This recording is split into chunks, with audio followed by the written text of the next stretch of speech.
We shared more reflections on Israel, looking at what's going on and understanding the underpinnings, the message God wants to give us, what's going on. So today and yesterday is a very great holiday, the biggest day in the Chabad Chassidic calendar. It was the 19th of Kislev yesterday. That's the 19th of the Jewish month of Kislev. Therefore, today's the 20th of Kislev. The 19th and 20th of Kislev, we call Rosh Hashanah for Hasidic thought. And this is literally a super special day. We wish each other a good holiday. I just came from a whole feast my synagogue made in honor of it, and a very joyous time and very special. And I was thinking, it's not even a Jewish holiday, it's a Chassidic holiday, which of course means it's Jewish, but it's not like Hanukkah or Purim, I'm like, you know what? This is really relevant to Noahide. And I was going to talk about it. 19th of Kislev, the Rosh Hashanah for Chassidic thought. And I'm like, no, this is so relevant to Noahide because we learned this. I don't know if you remember, but we actually learned this. The 19th of Kislev celebrates the release from horrific Tsarist incarceration of the founder of Chabad Hasidus, who we refer to as the Alter Rebbe, Reb Sher Zalman of Liadi.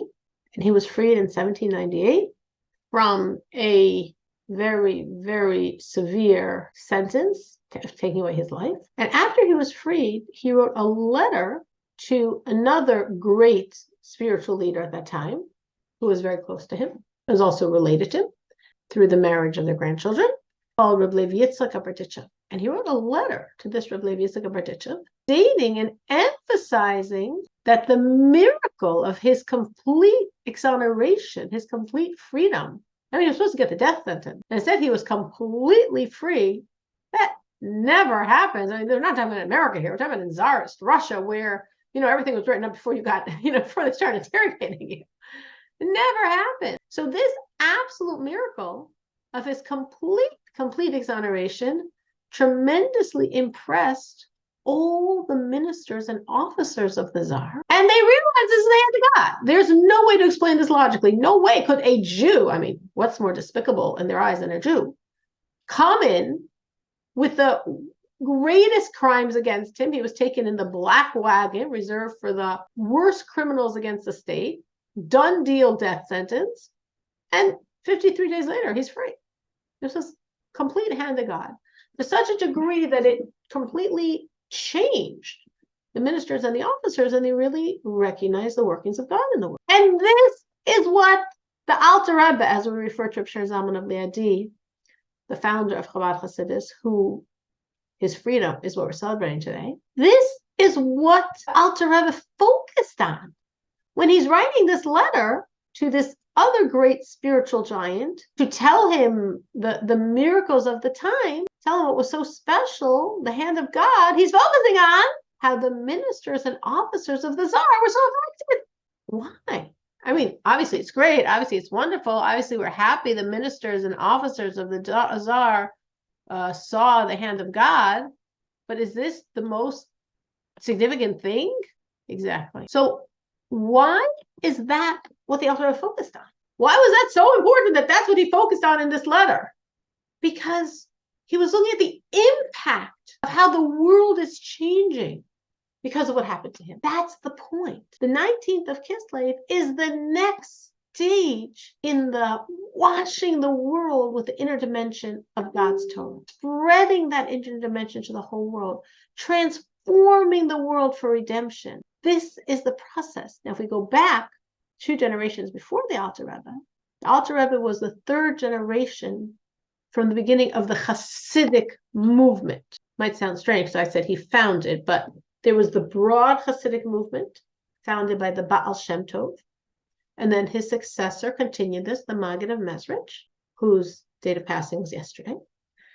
And then the 3rd generation, after the Baal Shem Tov, the Maggid of Mezrich, is when this movement separated into various different groups under different spiritual giants. So first there was one, the Baal Shem Tov, succeeded by the Maggid of Mezrich. All Chassidus was under the Baal Shem Tov, all Chassidus was under the Maggid of Mezrich. And then the next generation, all the inner disciples of the Maggid of Mezrich, each of whom was, as I said, true spiritual giants, they each started their own branch of Chassidic movement. And the branch that was different than all the others is what was founded by the Alter Rebbe called Chabad Hasidus or Lubavitch. Today, probably the most known of all Hasidic groups, but originally it was one of the branches. A different branch than all the others, very different because the Alter Rebbe's approach was much more intellectually oriented, and the other groups were much more emotionally oriented, but they were all branches of this Hasidus started by the Baal Shem Tov. So the Baal Shem Tov, the founder of all of Hasidus, he, one Rosh Hashanah, had an ascension of his soul above, going higher and higher in heaven until he came to the heavenly court of the Redeemer of Mashiach, to the soul of Mashiach, King Mashiach. And he comes into this high abode, the room, the chamber of Mashiach. And he says to him, my master, and the Baal Shem Tov is saying to the soul of Mashiach, my master, when will you come? When will you reveal yourself? Mashiach responded to the Baal Shem Tov, when your wellsprings, the wellsprings of the Baal Shem Tov, the waters of Chassidic thought, when they will spread all over to the furthest reaches of the world, then I will come. So obviously the Baal Shem Tov started something amazing, and then it was continued and spread far more by his successor, the Maggid. And then the Alter Rebbe, Reb Shir Zalman of Liadi, in this vindication, in this exoneration, took Hasidus to a whole new level. Now, how do we know that? I mean, it sounds good, but how do I know that? Because the Alter Rebbe tells us that when he was in jail, he was in a fortress. They still have that fortress today. It's a fortress on an island, a tall fortress on a small island surrounded by water, so no one would be able to escape. They actually have in there like a wax museum in the fortress of the most famous people that were ever imprisoned in this fortress. And there's a wax museum figurine of the Alter Rebbe in one of the incidents that happened when he was in prison. He was one of the most famous people that were ever incarcerated in that fortress. So when he was incarcerated in his tiny little room, two great souls came to him. His teacher, as we would say, his Rebbe, the Maggid of Mezrich, and his teacher's teacher, the Baal Shem Tov, his spiritual father, the Maggid of Mezrich, and his spiritual grandfather, the Baal Shem Tov. And he asked them, why am I here? And they said, for taking Hasidus, taking God's inner secrets and making it so rational. You wrote a book. 2 years before he was arrested, he printed his seminal work, the seminal work of Chabad Hasidus called the Tanya. And Tanya takes the inner understanding of God and explains it very lucidly, very rationally. So you took God's inner secrets and you made it that someone could pick it up and learn it? You made it rational, you made it understandable. It's such a, as we would say, audacious act, such a chutzpah, that you're taking God's secrets and you're making it for the world. That's why you're in prison. You're not in prison, obviously, because the czar or the people that try to, it was a whole setup, a libel. That's just the petty change of what's going on down here on planet Earth.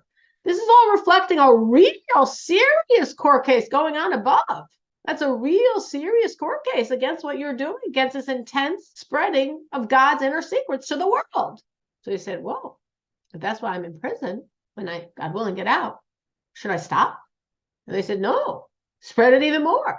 In other words, there's a court case going on in heaven. Is this right or wrong what you're doing? Taking God's inner secrets and sharing it like this with the world. When you get out, that means you won the court case. That means Hasidus is vindicated. That means we're supposed to spread this. So you spread it even more. And that's exactly what happened. That after the Alter Rebbe was released from his imprisonment in 1798, he spread it even more. Now, we said this somehow segues into the Alter Rebbe writing this letter saying the amazing thing was how the ministers and officers of the Tsar were so impressed and affected and realized it was the hand of God. Because again, we understand that this 19th of Kislev is this demarcation in the spreading of Hasidus. That this 19th of Kislev means Hasidus will spread more and more and more and more to fulfill the ultimate goal that the Baal Shem Tov was told by the King Mashiach to bring the redemption. When will redemption come? When your wellspring spread to the furthest reaches. And now we have this massive jump with the victory of the 19th of Kislev, of spreading the wellsprings to the furthest reaches. Well, what does that mean? That means the world is being transformed. Well, who are the world? Is the world the Jews? The world is the non-Jews. So when the non-Jews of the world are recognizing God, when the ministers and officers of the Tsar are saying, what? That Jew who had the death sentence, who came in a black wagon, who's in the most intense fortress of all of our government system, and he gets out scot-free. That's the hand of God. That's the point the Alter Rebbe is saying. That's the idea. Through the spreading of Chassidus, godliness is reaching the world, so the ministers and officers can look at the world and say, that's the hand of God. They can recognize God. That's the point. They represent the world. The world is recognizing God. That's the idea. The inner dimension of Torah, Chassidus, is transforming the world for redemption. This is the process of redemption, that the world recognizes God. The 19th of Kislev is your holiday, the same way it's my holiday. I was thinking yesterday, Saturday, was the 19th of Kislev, and today, Sunday, is the 20th. And the holiday is the 19th and 20th because he was released on the 19th, but they took him to the wrong place, so he was, so to speak, in a different type of imprisonment for another 2 hours, 3 hours. By the time he got released from that one, it was already dark. It was already the next day. So we celebrate the 19th and 20th as his redemption, as the Rosh Hashanah of Chassidus, as the time when the world is washed even more deeply in Chassidic thought, in the inner dimension of Torah. So I was thinking yesterday, say my morning blessings, I should be thinking, or in addition to thinking, what am I doing for the 19th of Kislev? Let me think, what did the 19th of Kislev do for me? The 19th of Kislev made me a completely different person. A person who senses and sees God in everything. That's what the 19th of Kislev did for me. Because through the 19th of Kislev, there was this expansion of Chassidus. And if not, so to speak, if we hadn't won the court case going on above, which was reflected in the court case below, then Chassidus would have closed up. And I wouldn't have this knowledge and awareness of God. And neither would you.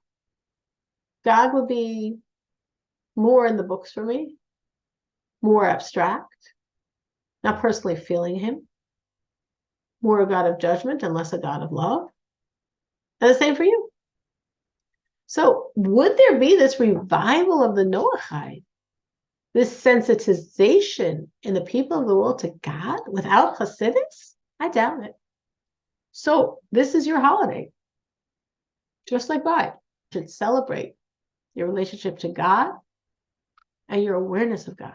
Because again, through the 19th of Kislev, through the world getting every year annually saturated with the inner dimension of Torah, that's what's enabling us, all of us, to so naturally feel, see, perceive God. And that's what happened again this year. Yesterday and today, the world was saturated with more potential. So we could all grow deeper in our relationship in this coming year. So that's why it's all of our holidays. Never thought of it exactly like that, but it's my holiday and it's your holiday. And it's very special to stop and think like, wow, I was thinking, what would I be like without Chassidic thought? What would you be like without Chassidic thought?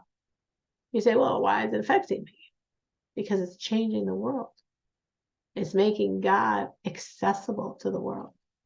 And because God's so accessible, you were able to find him. Just like for me, because God is accessible, I can find him more and more and more deeply. So have a happy holiday and take advantage of the energy of the holiday to go deeper in your relationship with God and your connection to God. Before we continue our laws of murder, we're discussing euthanasia. I wanted to share a few things from the release of the hostages past week that I thought was very telling. So one was a young girl, Emily Hand, who was an Irish Israeli girl, Jewish from Ireland and now Israel. And they were initially not sure if she was alive or dead, meaning they didn't know if she was taken hostage in Gaza or if she was killed, because it took the Israelis a long, long time to find every body that was murdered. For weeks and weeks and weeks, they were finding and counting, and not simple at all.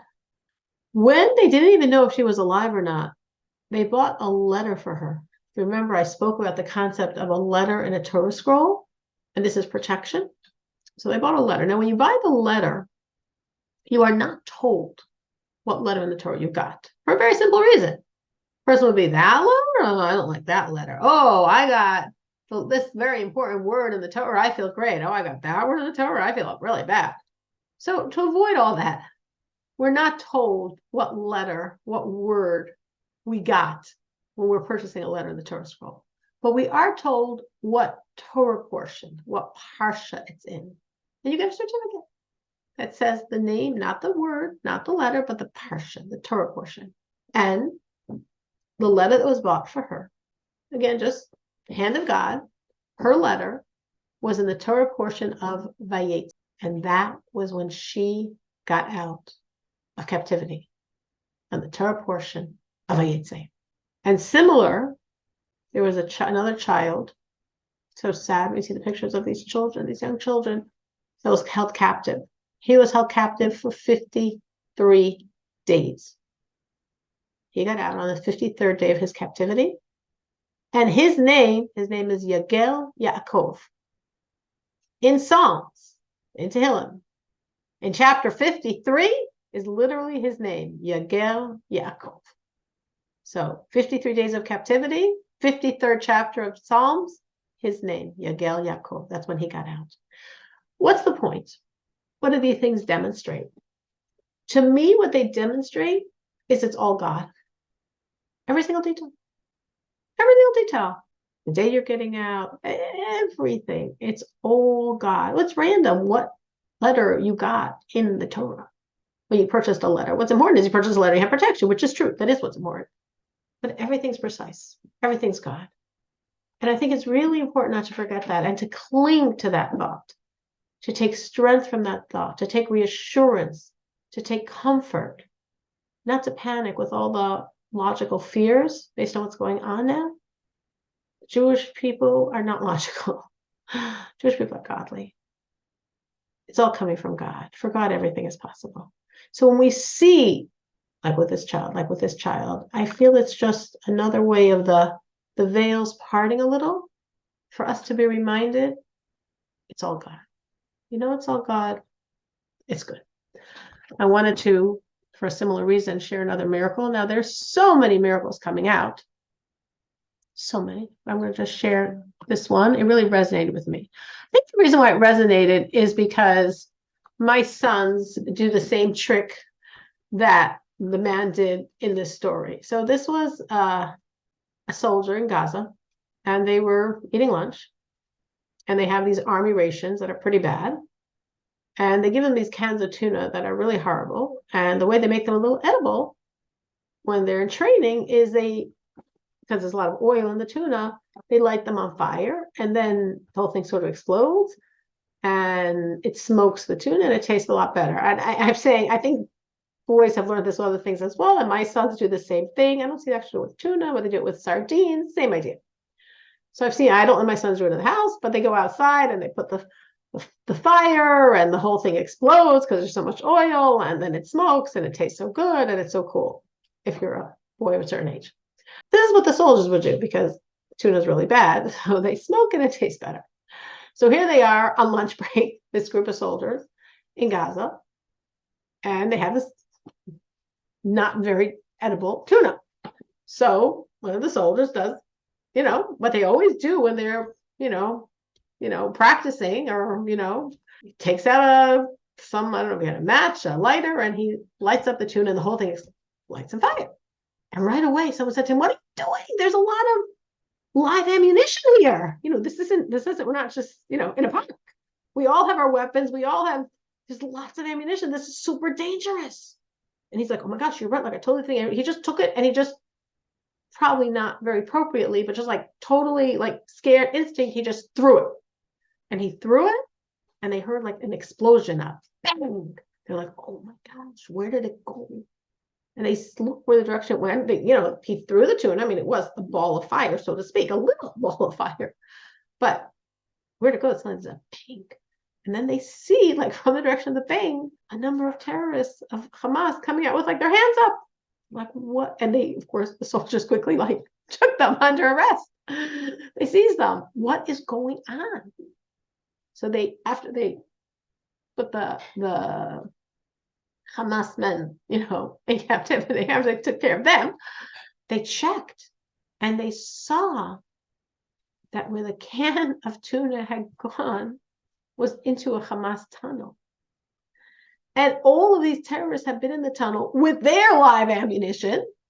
And when they threw down when the tuna can fell there, and it sparked a fire there, and the terrorists were terrified. They're like, oh my gosh, they're coming to they thought it was an onslaught, and they had found the tunnel, and they're coming to invade. And they were like, oh, and they, instead of fighting back, just panicked and turned themselves in to these Israeli soldiers having lunch. That story touched me very deeply. We know it because the person that happened to is a special prayer you say by a Torah reading to thank God for a miracle, and soldier involved said this prayer, thank God for this enormous miracle. Instead of them being harmed by these terrorists that would have come out of the tunnel, seen them and take them down, they, with a can of the tuna, took these terrorists. It touched me very deeply because I felt there was a lot of reassurance. Whatever they're plotting, whatever they're planning, there's a God. There's a God. These soldiers are oblivious. They're eating lunch. Do they know right there's a Hamas tunnel with live ammunition, with men that once they realize the soldiers are there are going to come out and start firing and throwing grenades at them? They don't know anything. They're clueless. Totally oblivious. But God knows. Why does the soldier do this totally stupid thing of putting a flame when there's all this live ammunition? So he should throw it, so it should go down there, so their live ammunition should explode, so they should panic, so they should turn themselves in. Instead of attacking the soldiers, they should surrender to the soldiers. There's a God. We know nothing. There's a God. And we say this every day in our prayers. At the end of our prayers, we say a line that's very powerful. And in these days, not every day, but many days, I really focus and say it with a lot of concentration. The line says in English, they will plot many plots and it will all be nullified. They will speak many words. It will not happen because God is with us. We know what we're doing. We don't know what we're doing. The army knows what it's doing. It doesn't know what it's doing. The government knows what it's doing. It doesn't know what it's doing. It was sort of hard thinking of all these days of ceasefire. Who knows what Hamas concocted, what they did during all these days to set more traps, to build up their tunnels. Who knows what they did? But you know what? It doesn't make a difference. We could destroy them without even being aware with a can of tuna. And that's what I thought was a very strong message from this story. There's so many. A friend of mine, her mother was a therapist in Israel, and she's constantly, like many therapists there, counseling a lot of soldiers. There's a lot of trauma, of course, and there's a lot of miracles. And every soldier she speaks to went through a lot of trauma and went through a lot of miracles. That's where they're able to have survived and can speak to her. And my friend said, every day her mother has another story to tell her, stories she can't share. These are not stories that people are hearing, stories she's not sharing, but she's jotting them down. God willing, there'll be a time she could share all of the miracles that are happening every single day to protect these soldiers, and God will restore the captives. So, with that reflection, I want to continue what we're doing, which is the prohibition of murder. And again, we're doing it because Torah creates reality. So as we are studying, as Noahides are studying the prohibition of murder, this strengthens this concept in the world, which of course is the antithesis, the healing, the counterpoint to everything Hamas has done and everything Hamas stands for. So as we study it, it should create this strength in the world, and that's a spiritual strength to destroy this evil. Any questions, any thoughts, any reflections, either on what I said about the 19th of Kislev or about what's going on in Israel? Just once again, thanks for telling about the miracles, because like you said, that's not what you're hearing on the news. Oh yeah, you can't, yeah. I really, really try. I don't always succeed, but I try to avoid the news. But I don't succeed because, of course, I go on thinking, well, maybe I'm going to find something. Maybe it's going to find something. But then, yeah, it's not usually the good source. No, I did better this week in the different WhatsApp groups that I'm in. I muted them all, and now, so it's like I can go back and look if I want to, but muting them seems to make it easier to not read them. 100%. I have all my WhatsApps muted because otherwise I'd get getting dinged at all day long, and I feel like then the phone is ruling us. We're not in charge. If we at least mute the notifications, then we have a chance, that we should be in charge and not the phone. All right. Yes, I appreciate that. Anyone else? Any other thoughts or reflections on anything? All right. So we last week spoke at length about the laws of abortion, which again are really important to know because it's very possible any of you will know someone contemplating that. And hopefully now we'll have more to tell them and more to give over to them. This is murder. The next topic that also could be relevant is euthanasia. So euthanasia is not a new concept. It's already discussed in the Talmud. I mean, a long time ago. It's a Greek word from the ancient Greeks. Not a new concept. This euthanasia, this mercy killings, which of course the Nazis in Germany use this a lot to kill out people they decided should be dead, like some of their own soldiers, some of their own children that they decided were not perfect specimens. They did a lot of euthanasia on the German population. I'm not talking about what they did to the Jews or to the Gypsies, but I'm saying, or to the Russians, but I'm saying on the German population, they practice a lot of euthanasia. When you my grandpa. murderers. I was just gonna say, when we went through Yad Vashem, that's what shocked me first, not last, but first was, my grandpa was born severely handicapped, but was able to lead a full life. But if he'd have been born in Germany, he would have been killed. He would have been killed. Yeah, he would have been killed. They didn't want babies that were up to German standard. I'm saying that they did the same thing to soldiers that were wounded in certain ways. They didn't want them around. So let's do euthanasia. It's a merciful killing. Not like we're going to kill the Jews. Not like we're going to kill the Gypsies, but like mercifully we'll kill out our own population as well. And they did this until the church got involved and got them to stop. So euthanasia is murder. Killing someone who's mortally wounded, who's mortally sick, is murder. If you had, for example, someone who was brutalized by someone else to the degree that he's almost dead, and then he's suffering, he's dying, no question this person's gonna die from his wounds. If you come over and just say, let me just finish it off for him, why should he suffer for the next 3 hours when I see he's gonna die in 3 hours? No question. That is murder. Euthanasia is murder. We do not have the right to take any life, even if the person is asking you to, even if the person is begging for it. We do not have the right to take a life. A life comes from God. We never know what could happen. We never know what could happen in those next 3 hours for this person. And therefore, we do not have the right to ever, ever, ever take a life. So in that case, actually, if you had someone that attacked him to kill him and then left him for dead, and another person comes and finishes off the job, they're both considered murderers. More in our reality, obviously, it wouldn't be someone who's probably in that situation, but someone who's terminally ill. And unfortunately, in our world, and it's very accepted in the secular world, is that people say, well, if I'm going to be like that, I'd rather be dead. If I'm going to suffer like that, I'd rather be dead. Or people say, if I'd be such a burden on my family, I'd rather be dead. If I'd have such a low quality of life, I'd rather be dead. They're very harsh words for me as a religious Jew to hear when I know the value of life, but these are the words people say. So what's the law? The law is that life is very precious, and we are not allowed to do anything actively to take away life.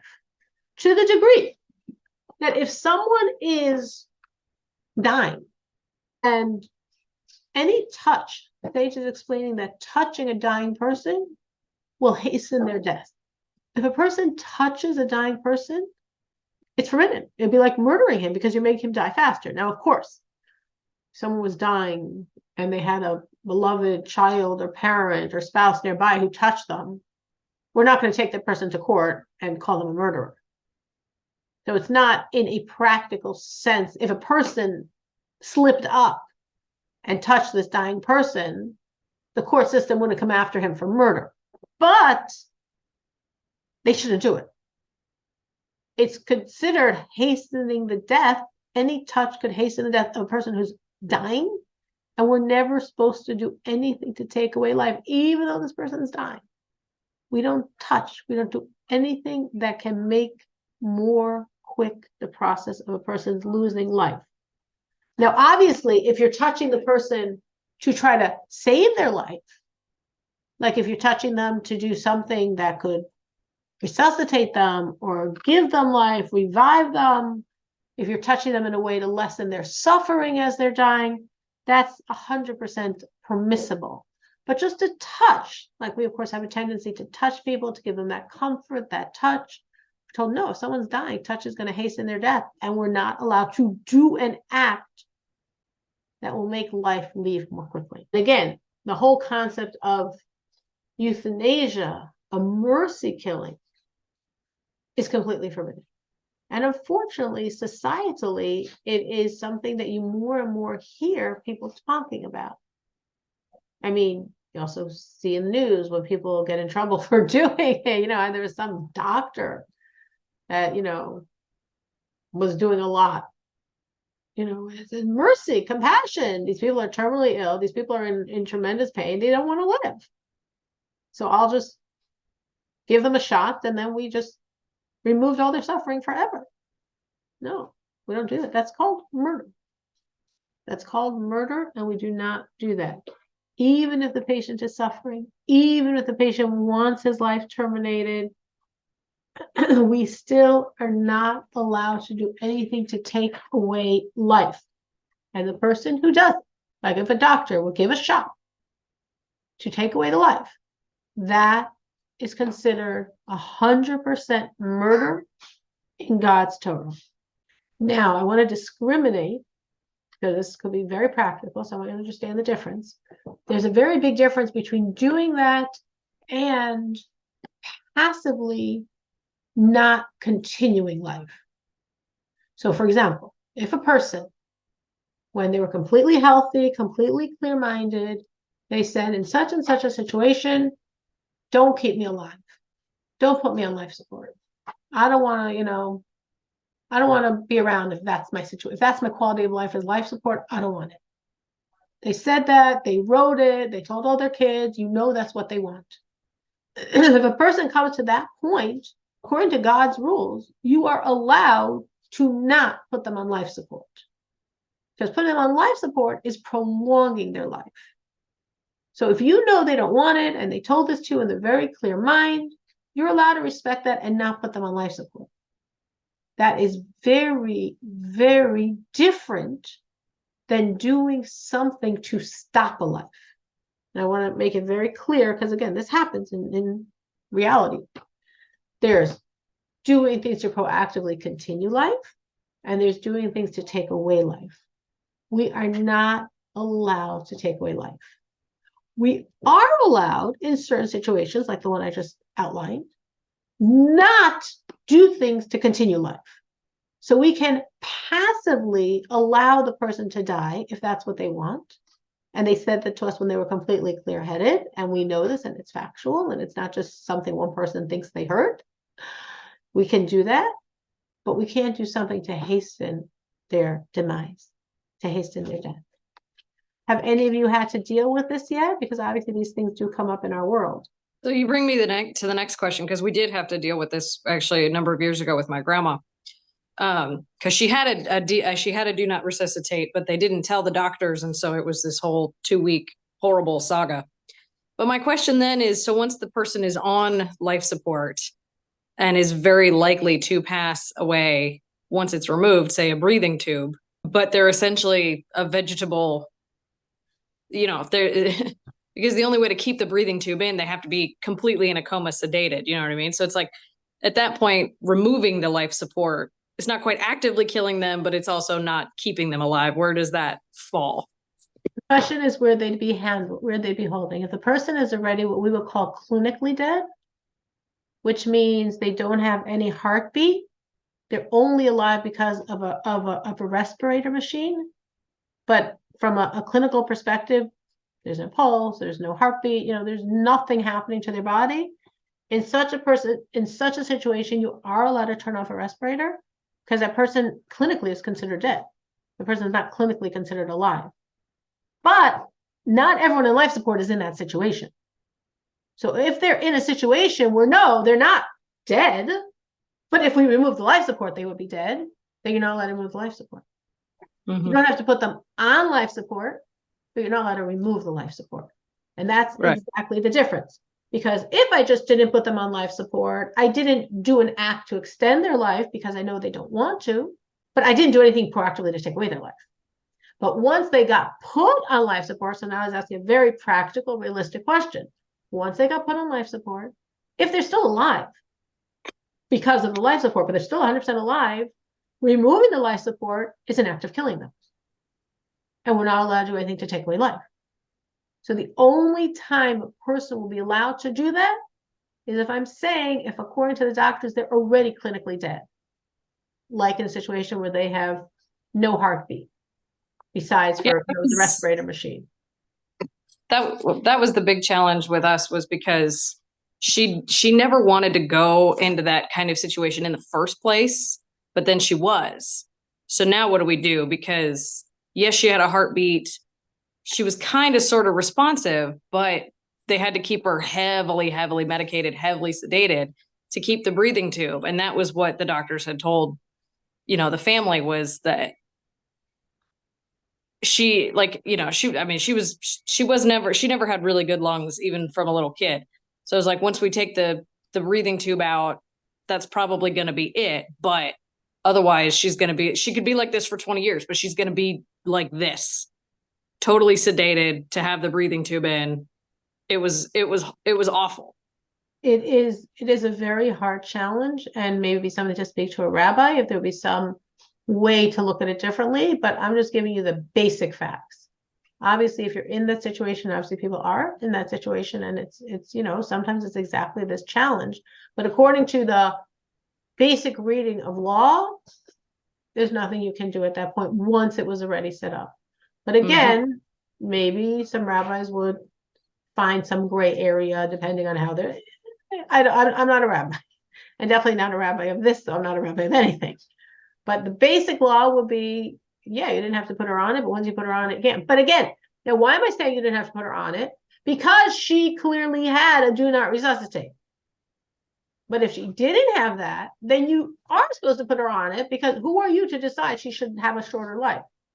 Even the person themselves, if a person is very ill and in a lot of pain, and his mind is fuzzy from all the medicines and drugs they're giving him and all the pain medicine, and he says he wants to die, don't do anything to extend his life, we're not allowed, according to Jewish law, to listen to him.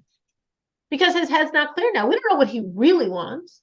We know what he's saying under the influence of all these drugs, all this medicine, all these narcotics in his system. So the only time we're allowed to listen and not put someone on life support is if they said that when they were clear-headed, when they didn't have any medicine and drugs in their system, when before they were sick, or when they're just getting sick, as of course many people do. But if this person never said anything, and now they're sick, and now they've got a lot of narcotics in their system, and they're saying, I don't want to live, and don't do anything so I shouldn't live, according to Jewish law, those words are meaningless, because we don't know what they really want. What they're saying we don't view as really an expression, and therefore we have to do anything medically in our capability to try to save their life, including life support. That's the idea of life support. Mhm. So it is definitely a very not simple situation. Something else that could come up, it maybe has come up for someone here, or they know someone in this situation, is if someone says that they want to donate their body parts to science or to other people, right? That's a very big thing in our world.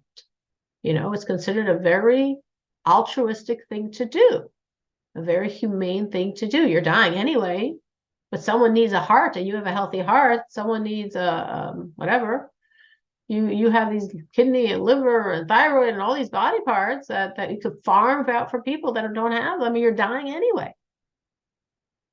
Completely forbidden to remove any body part while the person is alive, because removing the body part will kill them. So even though, of course, they would only do this in a situation where the person is dying anyway, and once a person's dead, this body part is no longer going to be viable. So the only way to do it is to take it when he's in the stage of dying. We are not allowed to do it because that is causing death. That isn't hastening, it's causing the person's death. Take away a heart from a person, you just cause their death. You take away these vital organs, you just cause their death. So even if the person said, I want donor, I'm a donor, I want all my organs transplanted, and I, want to dedicate it to science, dedicate it to helping other people, it is forbidden. Even though we know that the person is going to die in a short time, no matter what we do. And again, that's something very real in our world. I don't know if anyone here has had to contend with that, has had that situation, has had discussions with people along these topics. So this is something very real. So both of these ideas, the idea of someone who's saying, I don't want that low quality of life, I'd rather die, or I don't want to be burdened to my family, I'd rather die, or anything like that. People that are saying, I want to dedicate my organs. If you hear, if you know, because a lot of times when people do these things, they talk about it. I mean, again, not like, in the grocery store, so to speak, but they talk. It's really important for you as a Noahide to be able, in a delicate, appropriate way, to give them over the message that this is not what God wants, that God gave you your body, and he doesn't want you to butcher it up and take away its life a second before he is. God gave you life, its most precious gift, and he doesn't want that life cut short. Whatever he's doing, that's his end. From our end, we don't cut short life. And to literally explain this idea of the difference between prolonging life or taking away life. And understanding this, because again, these things are definitely realities in our world. And they're not so many Noahides. And there's a lot of confused, very nice people that have no clue that what they're doing is so wrong. Especially like a organ transplant donor. No clue. They think they're doing the best thing in the world. They have no clue that it's forbidden. They have no clue that it's against God. So it's really something to be aware of. Again, I'm not saying it's an easy conversation to have, just like what we discussed last week. It's not an easy conversation to speak to someone that abortion is murder. It's not an easy conversation to explain to someone that they can't take their own life. It's not an easy conversation to tell someone they cannot donate organs if they have to be harvested when you're still alive. But as a Noahide, we have an obligation to the world. We have an obligation to give the world an awareness of God and what God wants from us to make this world a godly place. We just came from the Torah portion. Speaking of you guys, during the Torah portion this past week, which speaks of Dinah's abduction, and then her brothers killing out not only the one who harmed her, but the entire city. And again, and we've discussed this, like, why was a whole city worthy of the death penalty? And there's various answers given. They should have stopped it. They should have taken him to court. They also participated in these horrors. But the point is, there was an injustice. There was something wrong. And they stood up for it and they responded. They weren't passive. They didn't just let it happen. They didn't just grab Dina and run. They didn't have to kill out the city. No, they said, yes, we do, because that's what God wants to happen now. So, of course, none of us are going out with swords. None of us are looking for, people going against God's will and to knock them off.